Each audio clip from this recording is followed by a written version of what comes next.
Hey, when did you first start developing this film? I mean, in your head. In my head. Yeah. Well, it's always a little hard to know exactly how long it takes me to write something because I'm constantly writing, and then I don't know what pieces will become something. But what I do know is that I have a draft, a very long draft of this movie from the end of December of 2013. So at least a couple years. So you honed it down. How long is a long draft? Like. That was about 350 pages. Oh. There were a lot more dances. Okay. Yeah. A long draft screenplay or a long draft treatment, prose? Screenplay. Yeah. I mean, it was, and I mean, some of the scenes didn't go anywhere. It wasn't like 350 pages of something that was narratively cohesive. It was 350 pages of stuff that then I kind of looked at and figured out what felt essential and what felt like the core of the story to me. Yep. And it's I don't really decide what a core of a story is before I write. I write to figure out what the story is, and I think that the characters end up talking to you and telling you what they want to be doing and what is important to them. And then, so in some ways, your job is to listen as much as to write and to listen to what these characters that are coming through you are telling you. Yeah. And at what point did you have Saoirse Ronan in mind at a certain point?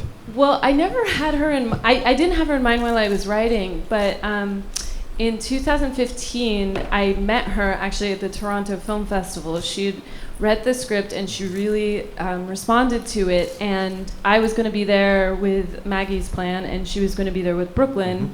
And we met and we sat in her hotel room, and she read all of Lady Bird's lines, and I read everybody else's lines. And I knew within the first 2 pages that she was Lady Bird and that she had the part, but then I just selfishly wanted to hear it all out loud said by her.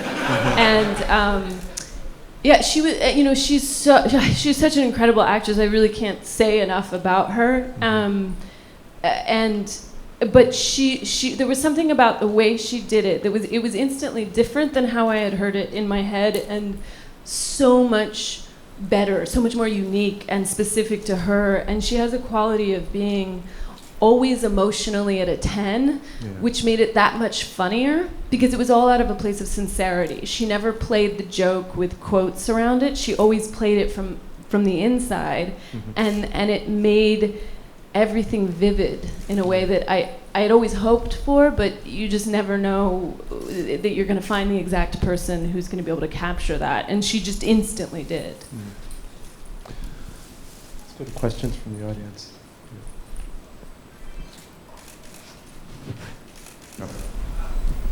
Why did you have Lady Bird sing "Everybody Says Don't" from "Anyone Can Whistle"? I'm a big Sondheim fan, so this is tailor-made for me. Yes, I too am a big Sondheim fan, clearly, and I've always loved that song, and I thought that it spoke to where her character was at that point of always feeling like everywhere she turned she couldn't move, and also as soon as I heard her sing it, she was just so funny and committed. And she was actually listening a lot to there's that Barbra Streisand made a recording of that song, and it's a really great recording. And so she was listening to different versions, but she was listening to that version, and then so in a way this is her channeling Barbara, which that's enough to make a movie. Yeah, there you go. Nice. I wanted to ask you about Laurie Metcalf in this film because she has been an icon of American culture. I mean, like, for me, going back to Roseanne, but I mean, just an incredible actress, and never really has gotten the chance to just like grab a hold of something and knock it out of the park. Was she in your mind during the development process of this, or was it just sort of a fortuitous accident? But tell us about Laurie. Yeah. Laurie, I mean, really, all of the actors in the film, I'm so blessed, and they are so wonderful. And Laurie, in particular, I knew I wanted an actor who could hit a home run that felt like it felt like exciting and it felt like a discovery, even though she's, to anyone who's been paying attention, she's not a discovery. But I felt like I knew that she had this enormous power and this enormous skill set and empathy and everything she brings to the characters she plays. And I had known her, I'd seen her on stage, I think more than anything else. And I felt like I left the theater when I saw her, and I thought, I've never in my life seen anything like that unfold in front of me. And so when we were thinking about the part, I had already written the script, and as soon as her name came up as a possibility, I thought, yeah, I mean, she's a genius if she wants to do this. And we talked on the phone, and she was. She is a bit like a great athlete. You have to see it. Like she didn't need to like spend a lot of time going on about the character or anything like that. She just said, I think that this is something I need to do, and sometimes things come into your life at the right moment. And at that moment, she told me, and she said it publicly, so it's not. She said, I have currently a 17-year-old child who's trying to kill me. So I think this is exactly what I need to be doing right now. And she was just, I mean, working with her was extraordinary, and I learned so much from her. And getting to watch her and Saoirse work together, it was like a matchup of two greats, and each one of them had different things, had different ways of getting into it. But when they were in scenes together, it was like watching two heavyweights. And she and Tracy Letts had worked together in theater, no? Well, actually, interestingly, Laurie and Tracy Letts had both. Tracy and Laurie both are from the Midwest, and they both. Laurie was a founding member of the Steppenwolf Theater Company, and Tracy has worked there as an actor, and also a lot of his plays have premiered there. And he's very much a Chicago actor and writer. But they'd never actually acted together. They'd known each other for like 30 years, and they'd never actually acted together. But I felt like there was something about the intimacy that they had, that they knew each other from before, that it was like that it gave it a kind of reality and a depth that it's hard to achieve on the fly. But they also, I liked that they were Midwestern. It felt closer to what I believe Sacramento feels like than something flashy and like LA. Hey Greta, you're one of our greatest actresses, and here you're like this astounding writer and a director. What are you gonna do next? I mean, in which direction? You know, it's mind blowing. Congratulations. Thank you. Thank you. You're working on a symphony? I'm working. Yes, I'm moving into opera next. No, I mean, what I've always wanted to do is direct, and I felt I didn't go to proper film school. I went to Barnard College for Women uptown, and I felt like I've worked in film. When I started production on this, I'd been working in film for 10 years, and I'd done sort of every job that I could do, and I was lucky enough to act a lot and be on a lot of great directors' sets, and I had written, I had co-written, I had held the boom, I had edited, I had costumed, I had applied powder, and I felt like I was using that in a way to gather my 10,000 hours, or whatever the Malcolm Gladwell's requirement is, and when I finished the script, I was like, you've always wanted to do this, you're not going to get any more information, you've just got to jump. You got to go do it. And I loved doing it. It was a very wonderful experience of making the film. And I hope I continue to be able to act in projects that I love, with directors that I admire. And now that I've torn the Band-Aid off, I think I'm going to keep making movies. I'm going to keep writing and directing films. So hopefully continuing to do all of it.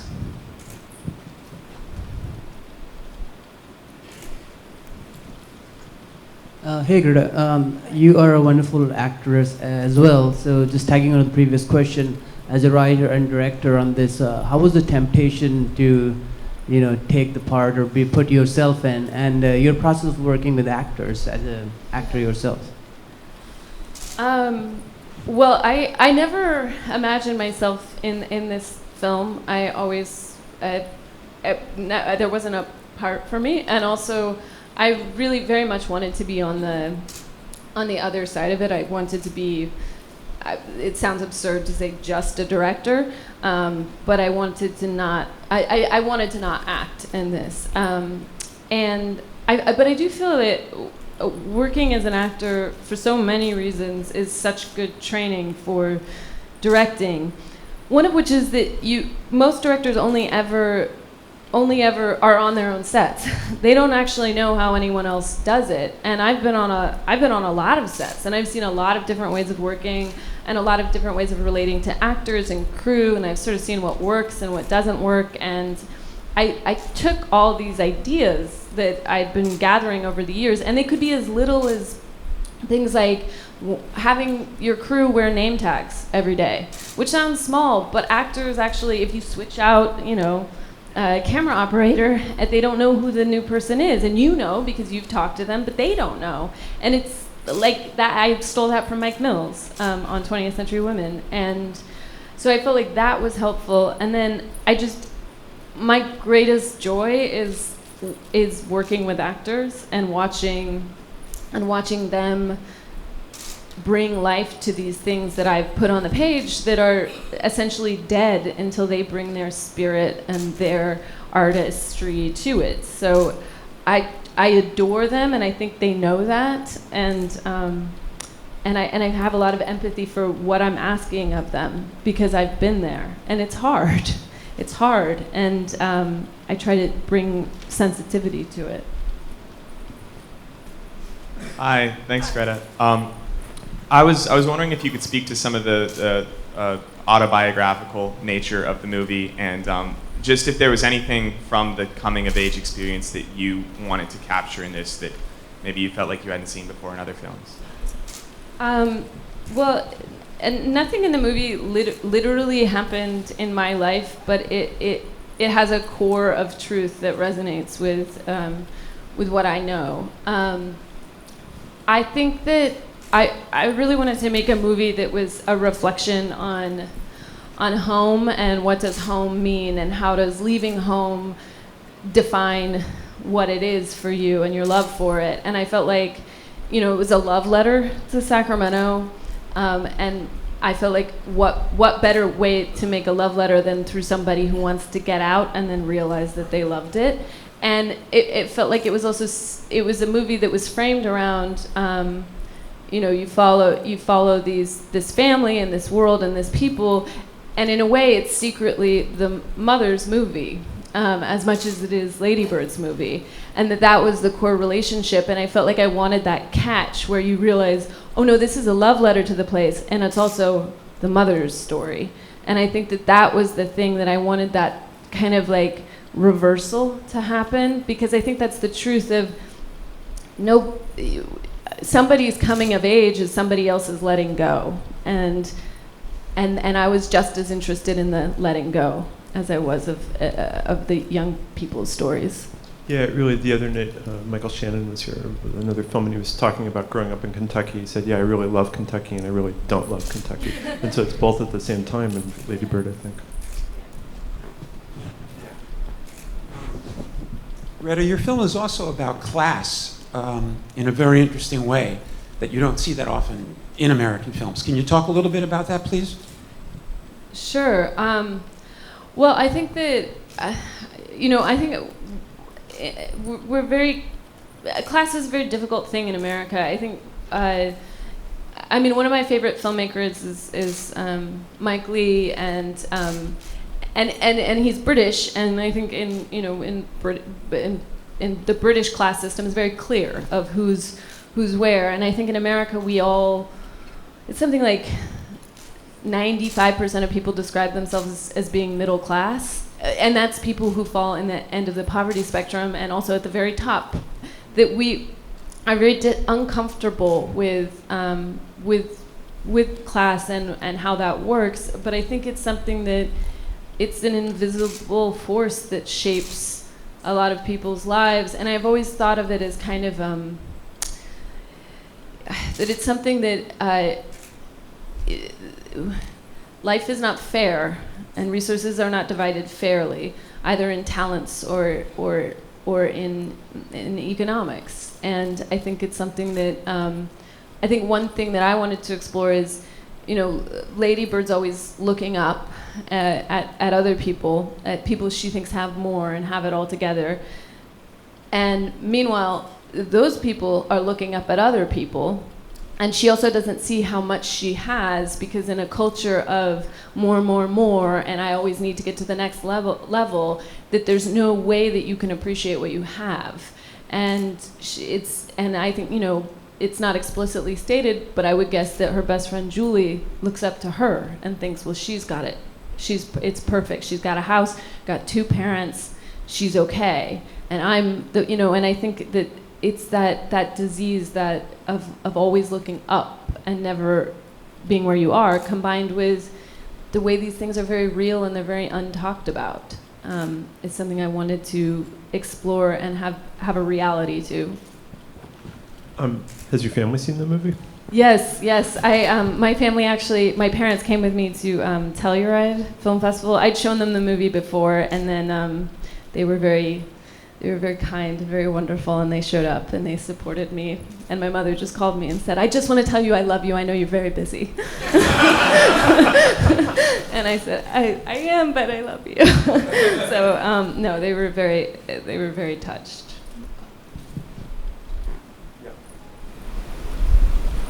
Hi, I was wondering if the 2002 post 9/11 setting was something, an autobiographical decision, and if you could speak more on that. Sure. Well, I had actually graduated a little earlier than I set the film.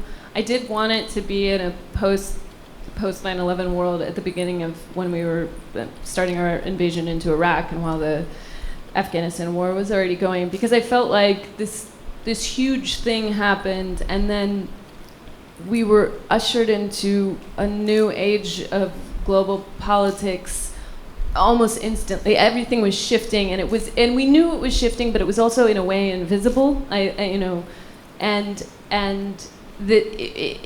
think that there's a sense sometimes in movies that it's like your personal life happens over here and politics happens over there, but that's not the way anybody lives. Everything goes together. You're living through the historical moment you're living through at the same time as you're dealing with your children or your work or your house or whatever is going on in your life. And I thought that it was this thing that was coming through and coming up, and it was like the beginning of, not just this geopolitical moment, but also like the internet and cell phones and all of this stuff which now defines everything. And a glib answer I've used, and I have, is that like to make a movie about teenagers now, you have to shoot cell phones, and so much of their life happens online, and I don't think it's very cinematic.